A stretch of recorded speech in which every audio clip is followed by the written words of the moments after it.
welcome to our Mentor Talks podcast. Through the podcast, we invite mentor figures throughout New York City and beyond to be interviewed by students and young adults, enabling next generation viewers and listeners to benefit from their insight, experiences, and knowledge. I'm Julia Yoon from Drexel University. I'm Christopher Kim from Fordham University. And today our guest is Alicka Ampry-Samuel, a regional administrator for New York and New Jersey for the United States Department of Housing and Urban Development, and former New York City Councilmember who passed landmark environmental legislation. Welcome, Regional Administrator Ampry-Samuel, and thank you so much for joining us today.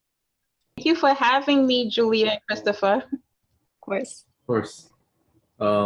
So our first question for you is, what do you love about your career, and what made you choose it in the first place?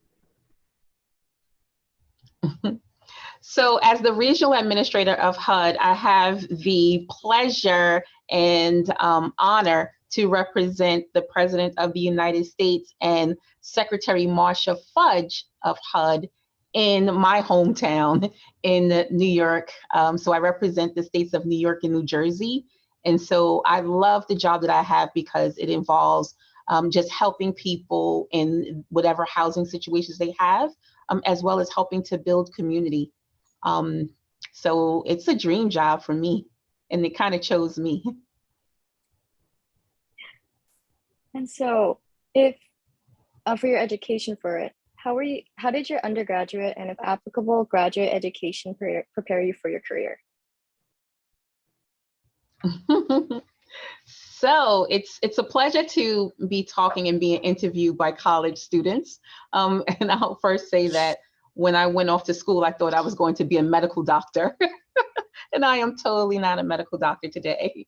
But so my undergraduate degree was in psychology. And so I think I can pretty much say that in psychology, you kind of study the way people think and why folks do what they do. And it allowed me to have a certain skill set of being able to talk with people and deal with people where they are. And so I am very shy and an introvert, but I think that my psychology degree allows me to be a talker and a communicator. And when I graduated from undergrad, I went on to law school. So I graduated from CUNY School of Law, which is a public interest law school. And the work that I do is all about, in the interest of the public.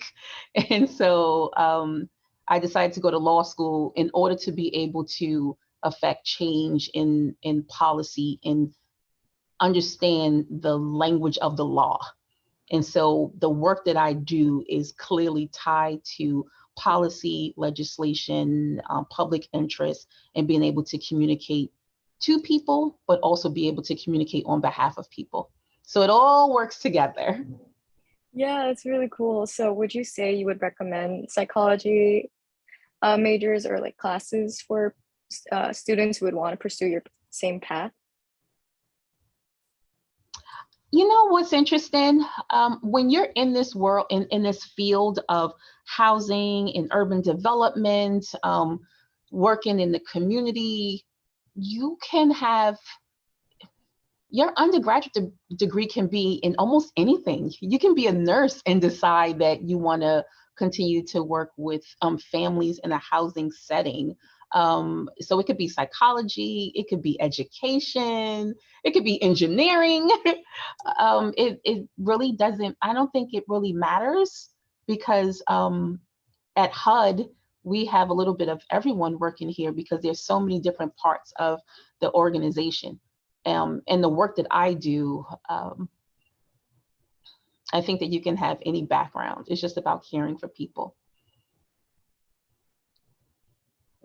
So sort of continuing on your job and what you get to do for others, what kind of impact does your career have on people and society? So I would first talk about, so for HUD, right, which stands for Housing and Urban Development, the work that we do in the community is to ensure that families and seniors and children live in safe and clean and affordable housing units across the country. And so there's a housing crisis happening right now, not just in New York, right? Where so many families can't afford to live in New York, or they have to use their entire 50% or more of their paycheck to go towards paying their rent. And at HUD, we work with partners and developers to make sure that we are trying to increase the housing supply, but also preserving the housing units that currently exist. And so my job has a huge impact on what we see happening today, because every day I'm having conversations with people around how do we make sure that your housing is safe, there's no hazardous conditions, but also how can we increase the housing supply in New York and New Jersey. And so that's a direct impact on families, the homeless individuals we see on the street, our veterans who can't find a place to live. So I am excited about the work that I do, but I also did it in the city council. And so it's just something that I think I've been doing for the past 20 years. So it's a direct impact on everyday lives. Something that's really important for everyone. So what kind of volunteer work related to career, if any, have you performed for the community? Like, I suppose besides your career. So when I first started out in this space, I was this was 22 years ago. I was a district leader in New York City. It's called a state committee member, and that's a volunteer position. And it was to serve as a liaison between the community and the elected officials. But I also found myself volunteering at soup kitchens, volunteering at my church. I used to sit on my church's trustee board, and we ran soup kitchens and clothing drives. I'm in a sorority. I'm a member of Delta Sigma Theta Sorority Incorporated, and we do a ton of community work. And so I've always found myself looking for internships and ways and places to volunteer in communities where folks didn't necessarily have a strong voice. I hope that answered your question. Yeah, that was very insightful. Are there any volunteer programs that you would specifically recommend, or? Oh, yeah. You know what? I always tell people, and especially young people, that whatever you feel passionate about, whatever it is that when you wake up in the morning and it gives you energy, or something that when you go to do whatever that is, it makes you smile and it gives you joy, there's always an opportunity to go to that, like an organization that's doing that type of work. And people always need volunteers and interns. And so I always, it just depends on what you want to do and what drives you. And that's what I encourage young people to do, to just look up organizations and connect with them, contact them and say, hey, I like the work that you're doing and I would love to volunteer. And I just encourage folks to just volunteer your time doing what you love. And eventually, if you land a job, it's a dream job. And if you was going to do it for free, it's just icing on the cake to get a paycheck. Thank you. Yeah, thank you. So for the next set of questions, it relates to your skills, internships, and resources. And so for you, what do you think are the most important skills for your career? So for me, serving as the regional administrator, but it took a while to get to this point. Like every job that I've had allowed me to build on a certain skill set to get to where I am today. So my first job was serving as a case manager for mentally ill homeless individuals on the streets in New York. And then at one point I was a discharge planner on an inpatient psych unit. And so a lot of the patients that were in our hospital it was my job to make sure that they had a place to go when they were discharged from the psych unit. And so I found myself connecting with those same organizations that I worked with trying to get folks off the street.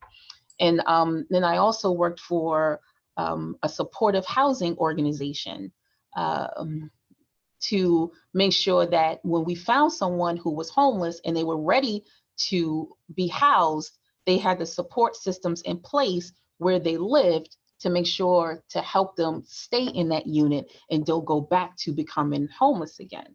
And then I worked for New York City Housing Authority, working for families who cannot afford the rent that we see in New York, where it's like $1,000 a month for a studio. These families make barely minimum wage.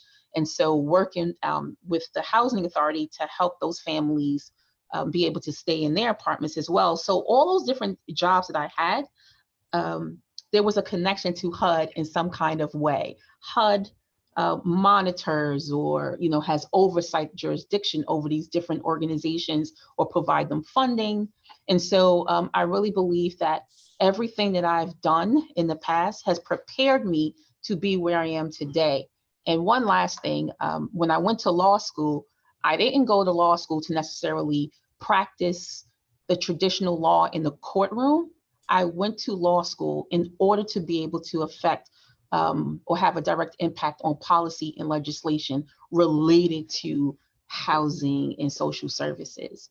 And so I think that when you graduate from college and you are looking for a master's program or just higher education, I think that a Juris Doctor degree is the best way to go because there's so many things you can do with a law degree, as opposed to medical school. Yeah, that was definitely, I definitely agree with how all your experiences really hone skills just slowly, and it just like comes all at once. And so outside of everything you mentioned already, are there any other resources you would recommend to other students and the generations? I think for young people now and the next generation, you all are doing some really great work, and your voice is just so loud right now. I'm almost jealous. Like when I was in college and just graduated from school, I didn't see the level of energy and activism when I was your age that I see today in society. And so you all are doing some great work and are changing the world right now. And so I would just say continue to, if you're not already active in your community organizations, I would say that it would be great to participate in your community board meetings, because there's now a slot for 18 and over. And I encourage young people to work the polls. Now there's an opportunity for 17-year-olds to now work and get paid for poll site workers. And so, I just say, just continue to show up and be active, but show up in spaces where these groups are organizing and making changes in the community. And so participate in your local community boards. They need you. That was really great. Thank you. So I guess for this is also relating to your career. So how did you get your start in your career, and what obstacles did you face getting started, and during it as well? So I got started honestly from a very young age. I grew up in public housing. I grew up in a community called Brownsville in Brooklyn.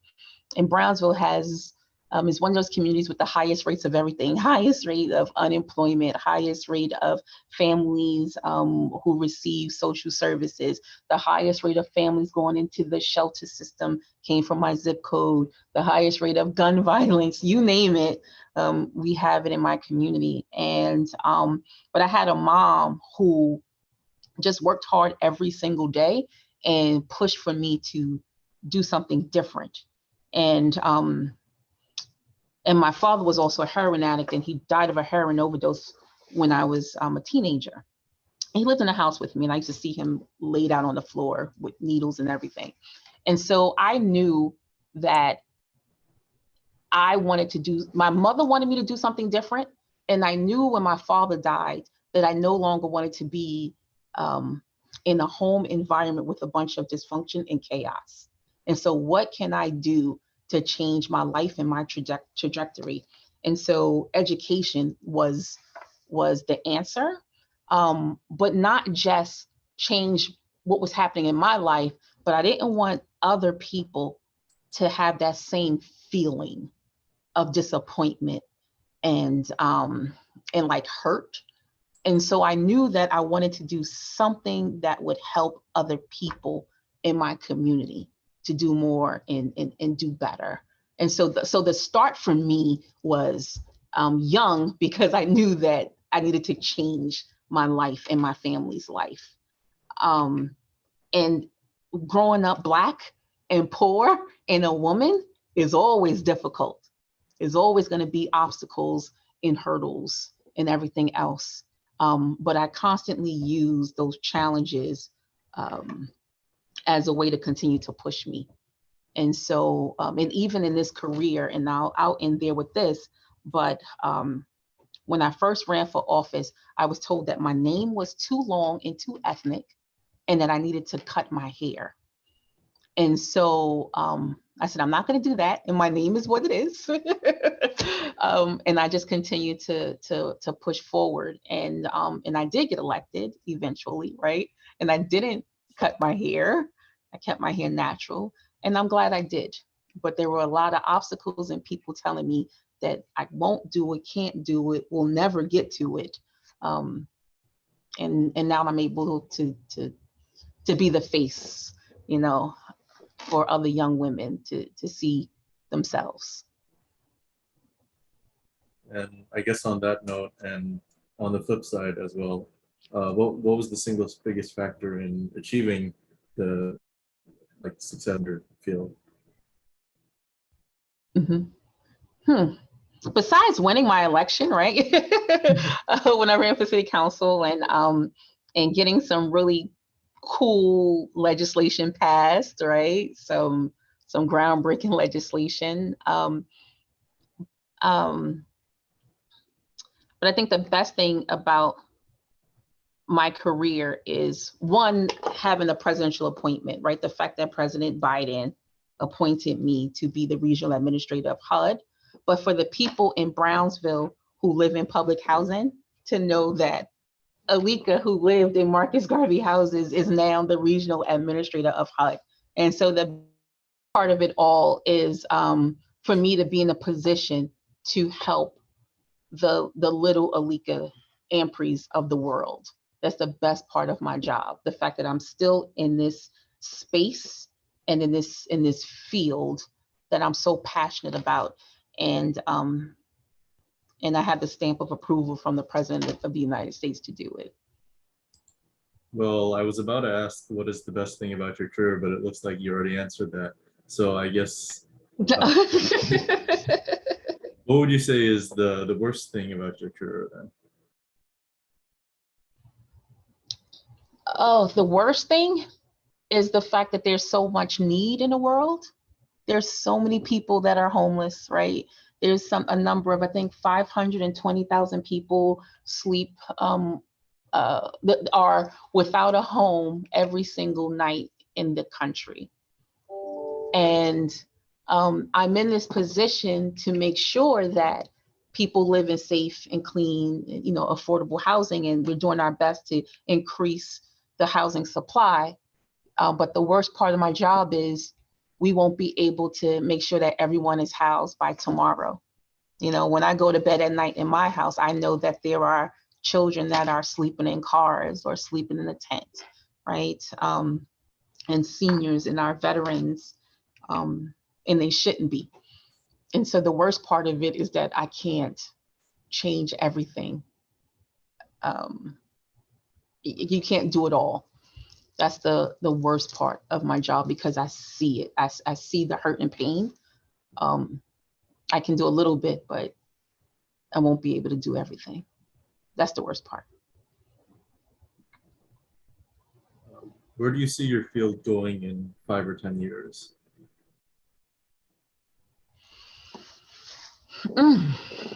You know what?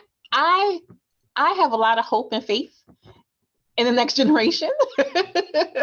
I have a lot of hope in you guys. Y'all have to do it. You guys and girls. But seriously, in 5 to 10 years, as a country, I think because of what we went through over the past 2 years with COVID, there's a new normal now, right? Or we're trying to figure out what our new normal is. And we know as a society that we cannot keep doing the same things that we did before. And I think that now people are conscious about making a difference and conscious about doing better and being change agents and holding folks accountable. And so in my industry, in the housing and urban development space and community development space, I see us coming together and developing more units. I see more supportive systems in place for families. And we will do the right thing. We're gonna tackle climate control and make sure that our buildings are built clean and with more energy. I truly believe that this industry, the work that I do, is going to get better and be better in 5 to 10 years. I'm counting on y'all. We won't let you down. So for the next topic, you mentioned previously about a woman who kind of inspired you as well, helped you out. Do you want to elaborate on her, or do you have any mentors that helped you throughout your experiences and boost you to your career? Well, absolutely.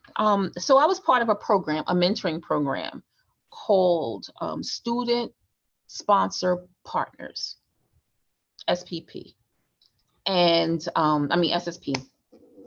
And I met a man named Duran Shaw when I was 13 years old.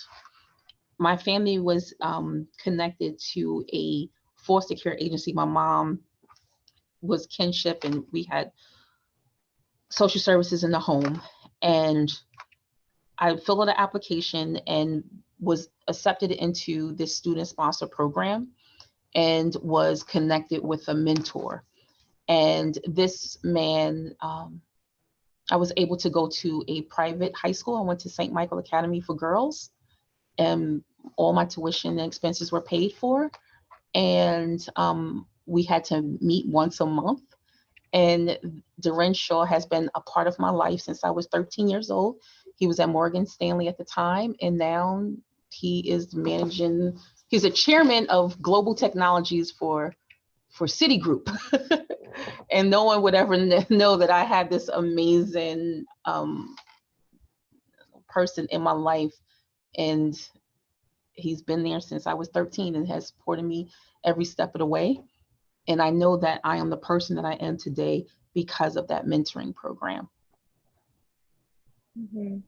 And so from that, how would you say you developed your network all around?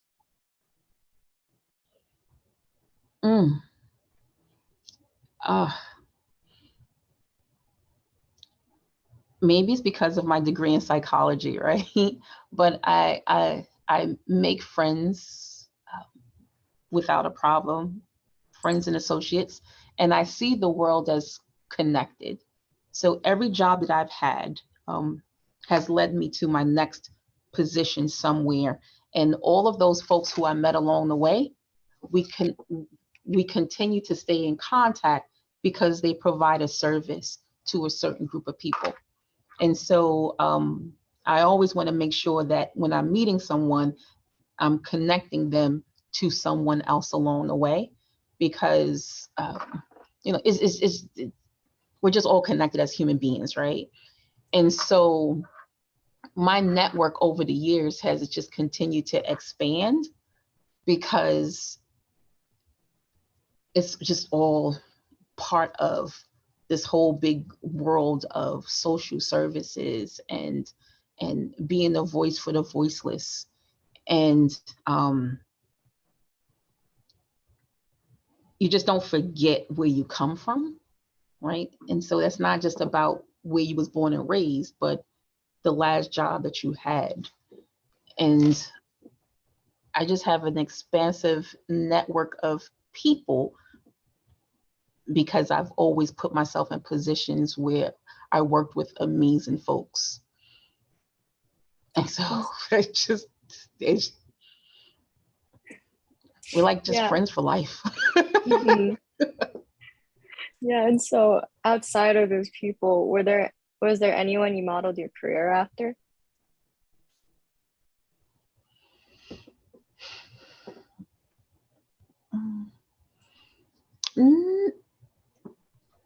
Not really. Not really. I can't say that because not one person at all.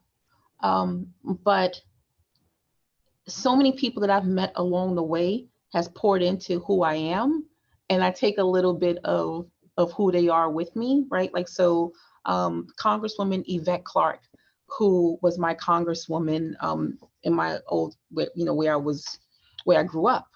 And she held the seat of Shirley Chisholm, who was the first Black congresswoman who, once ran for president. She represented the district.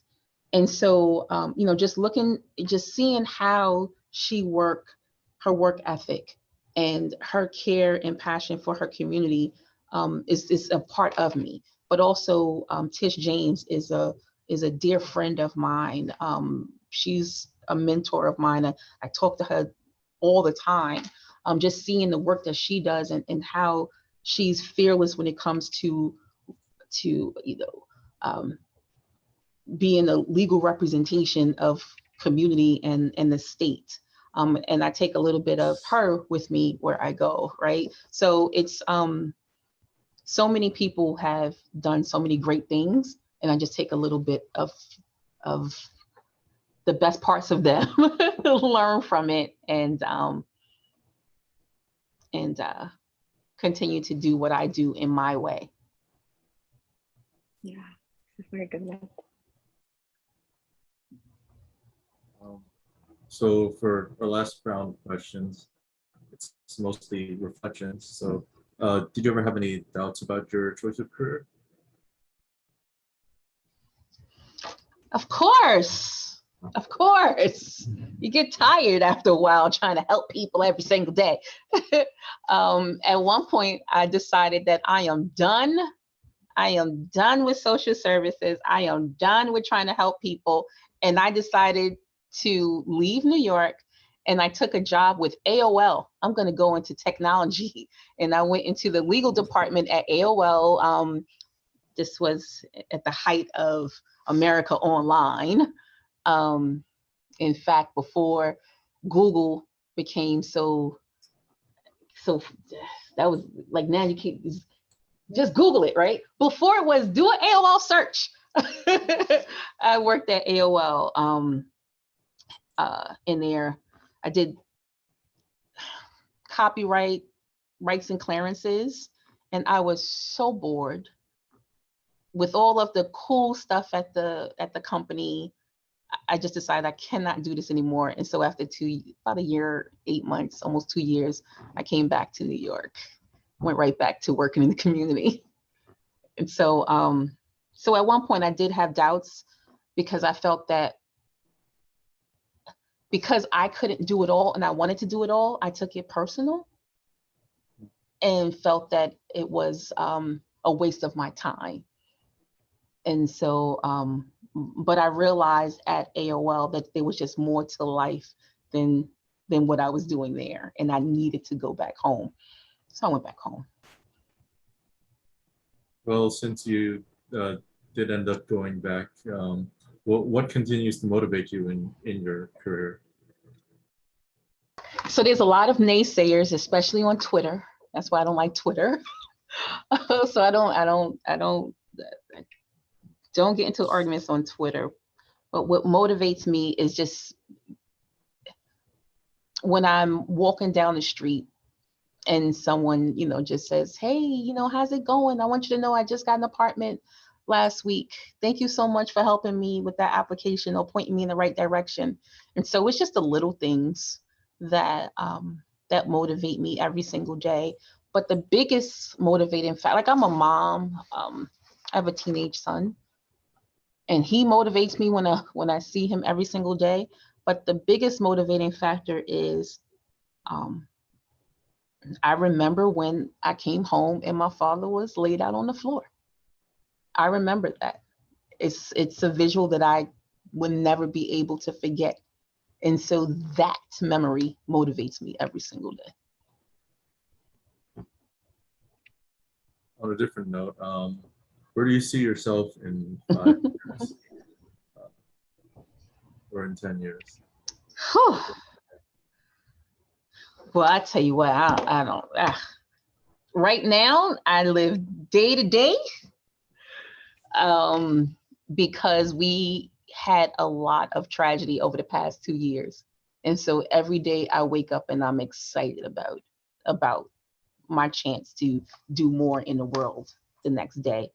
5 years from now, okay, I'm a presidential appointee. And at the end of this administration, my job ends and I'll be looking for a next position, but I know that I'll be in this space, in this world of helping to build community and build communities like the one I grew up in across the country, just to make sure that I'm showing up for those that don't necessarily have a voice. So I'll continue to be doing this type of work. I just don't know where I'll be next. And for our last question, what's the best advice that you'd have to give to the next generation? Show up and show out. And just know that you are a human being living a human experience, but everybody around you are having a human experience. And just understand that. And always just figure out a way to see the best in mankind. It's easy to see the worst in people, and you can do that all day. Media is going to point that out. But just find a way to come up with some kind of commonality and just find the good in people. And that's the best way to get through your day, and just continue to be a voice. And so thank you so much for the advice. As that was the last question, it concludes our Mentor Talk interview. Thank you so much for joining us today. And again, thank you to Regional Administrator Alicka Ampry-Samuel for today's podcast.